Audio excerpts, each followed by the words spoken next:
Hi everyone, right, second in the series. So we've got our software, our geometry loaded. One thing I didn't show you in the last video was just that you can rearrange your viewports by just dragging at the borders. Alright, so we want to speed up rendering as fast as possible. So before I show you any of the rendering tools, I want to get you to load a little bit of software. I'll show you what you need to think about. So if you click in the options button and go to cycles, you'll see that there are a number of buttons here, current render device. Now, mine shows NVIDIA GeForce RTX 3080. That means that's my GPU, my graphics processing unit. You can use the CPU, that's very slow, or you can use OpenCL, that's the traditional way. These two here will depend, like CUDA will depend on whether you've got one of the three, and I think any one of them might have CUDA, and then optics is unique to NVIDIA as far as I know. Anyways, it doesn't really matter what they are, just check to see what your GPU is in here. So whether it's NVIDIA, Intel, or AMG, I think, or GMA, I can't remember. One of those three, and we're going to go to the command line and we're going to type in package manager. Then you'll get this dialog box. We want to look for denoiser, right? So denoiser, just type denoiser in. Give it a second to think. And you'll see here AMD, that's the third one. AMD, Intel, or NVIDIA. Select the denoiser which suits your GPU. So mine's NVIDIA, and then you say okay, and you download it, and then it'll install it, and then it'll tell you to restart Rhino. So that's what you'll do. I'm not going to do it, of course, because I've got my denoiser selected already. This is going to speed things up dramatically for you and make much better renderings. So once we've got that in place, we can now start having a look at how to render. So have a look. At the moment, these are all in wireframe mode. So if I click on the drop down and I say shaded, it'll shade these. Now these have brought the colors through from SolidWorks.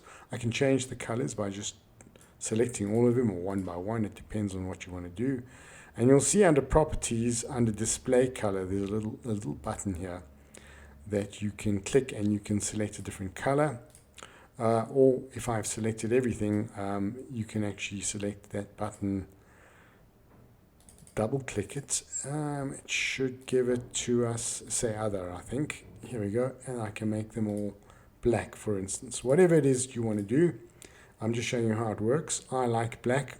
It just flattens everything so it's easier to see, although the colors might work as well. So here's our model. We can either have it as wireframe, shaded, or rendered. Now in rendered at the moment there are no finishes here, so it'll give us just a blank kind of whitish figure.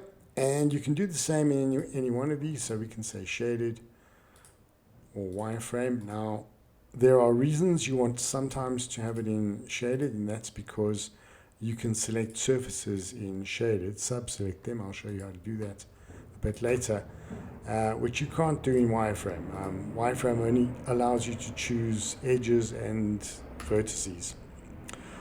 Alright, so we're going to go to perspective. I'm going to leave it in the rendered mode at the moment, just to show you how things work. And then we're going to go across to the materials, and we're going to add some materials. So under materials, there should be a completely blank canvas. If you use the plus button, you can create a new material, and these are the standard materials in here. And then we're not going to deal with physically based because that's a little bit more complex, but there's a fair range here that you can use that gives you pretty good finishes. So let's say plastic for the first one, and straight away it'll create a material for you which has got a color of white. You can rename this to whatever you want. I'm going to name this yellow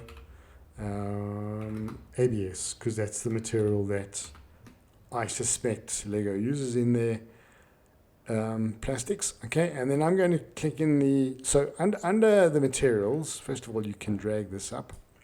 Under the materials you have, one is the name, second is the type. You can change this if you want to paint or plastic at any moment you want. The third one has to do with the nature of the material, what its color is. So if you click in that little button there, you can change the color, and you can use this color wheel to create any color you want. So let's make mine sort of a dark yellow. I'm going to say OK. The second one is reflectivity. So if you go to maximum, you're going to get a very reflective thing. We want to maybe pull this down a little bit. Transparency, obviously, I'll show you how that works in a minute. And then clarity is the big one. So the less clear I make this, the less the reflectivity is going to show up. So I'm going to put this in the middle for now. And we're not going to worry about bump texture. So once you've done that, you've got the material. Now, all you do is you drag the material across to the object you want to color. So I can drag it onto as many of these as I want, or you can pre-select them. So if I select this, hold the shift button, or I think it's the control, no, it's the shift button down, and select all of these items. You should be able to right click in that material and say assign to objects. So that'll do all of them at once. Now watch what happens. I can see inside this viewport what the general effect is of these sliders. So if I bring reflectivity all the way down, it's gone kind of flatter. So if I zoom in a bit, you'll see it's kind of flattened it. Right, so not a huge amount of difference, but the moment I put clarity up, that gets a whole lot more sheen. Okay, so I can bring reflectivity down, but with clarity right up, I've still got a bit of sort of reflection happening inside the model. All right, so this is the way that the rendering viewport works, is that it gives you a general idea of what it is that you're doing. Let's add another material. So I'm going to create one which is metal this time, and I'm going to call it chrome. Good idea to name your materials straight away, and then under metal, under color, you can select, these are preset for you, or you can select something else. You can change the color wheel, but I'm going to select chrome for this one. Say OK, and you can bump the polish up a little bit, and because it's chrome, it's not going to show up in here. So if I drag this across into that face, for instance, nothing will appear because chrome needs something to reflect off, and we're in a very basic environment at the moment. I'm going to create one more material, maybe two more. So let's just make another one. I'm going to use the paint item this time, and I'm going to call this black ink.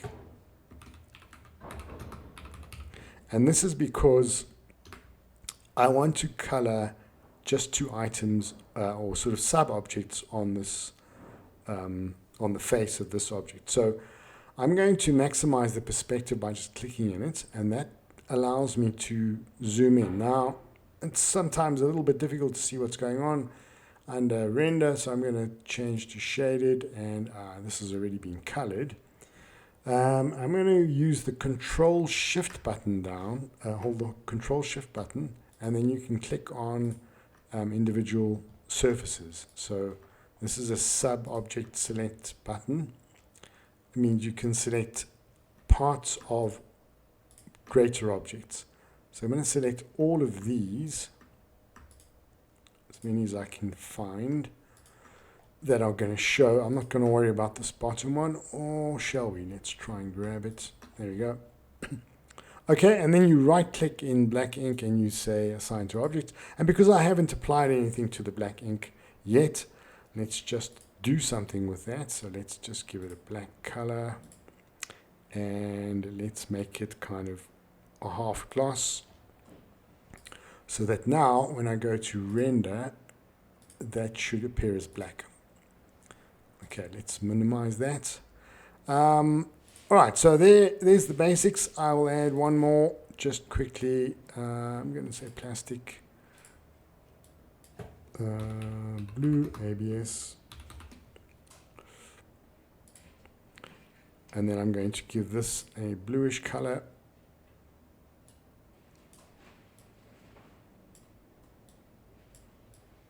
something like that, and I'm going to give the clarity something up there. You can play with it, and I'm going to apply that to that cape. So you can see you get sort of a fairly good idea of what you're going to get as a result, other than the chrome. Let's just add one more quickly to see if we can see any difference in the metals. So if I say under metal and I want, say, stainless steel, and I say OK, I'm going to call this SS. And I drag that one across. Where is it? I drag that to these hands.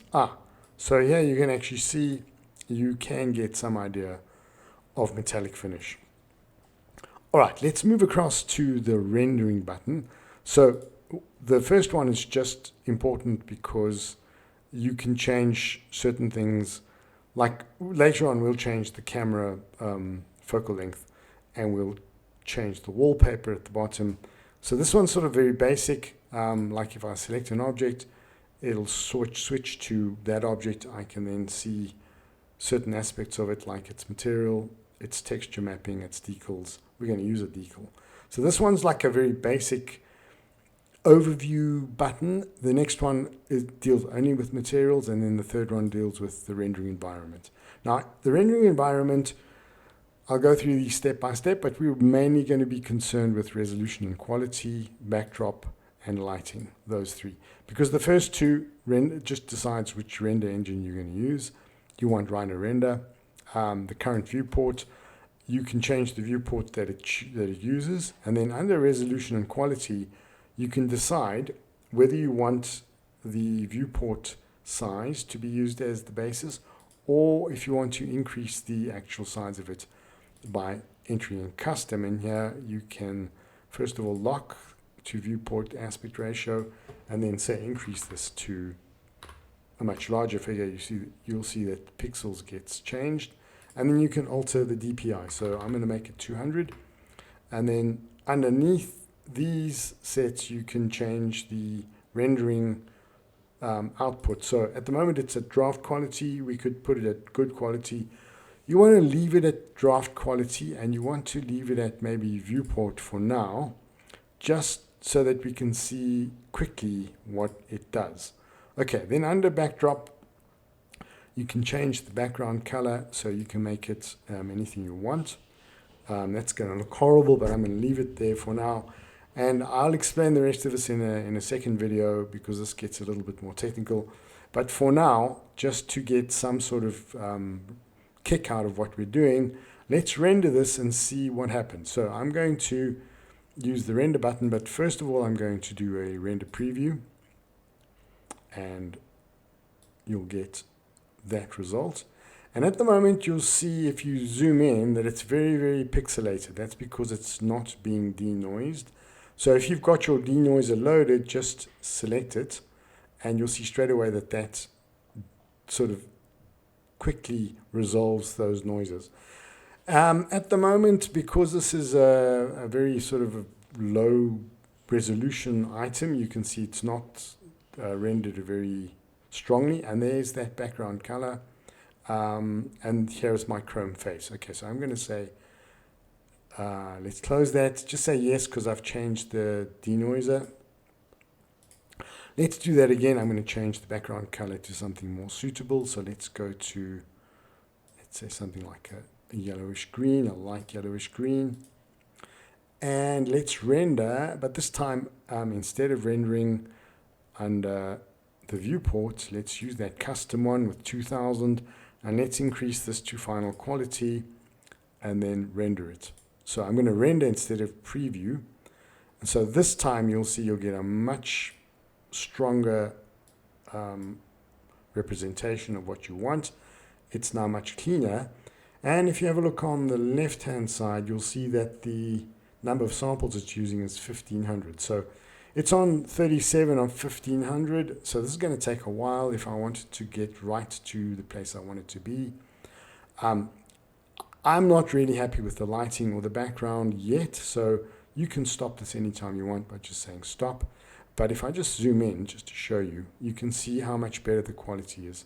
So we're approaching something much more usable. I mean, this is way better than what you'll get just as a screenshot. So I'm going to stop this, and then you can actually save it. So you can say save image as. I've got this images folder set up.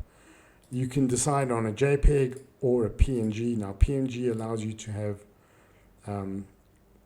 transparent backgrounds, which I don't have in this case, so I'm not going to worry about it, and I'm just going to say sample for now, sample mini, and there we go. You have your first rendering done. Okay, so I will continue with the next installment, or I'll continue with what else we need to do to get a better rendering in the next installment. Thanks for watching.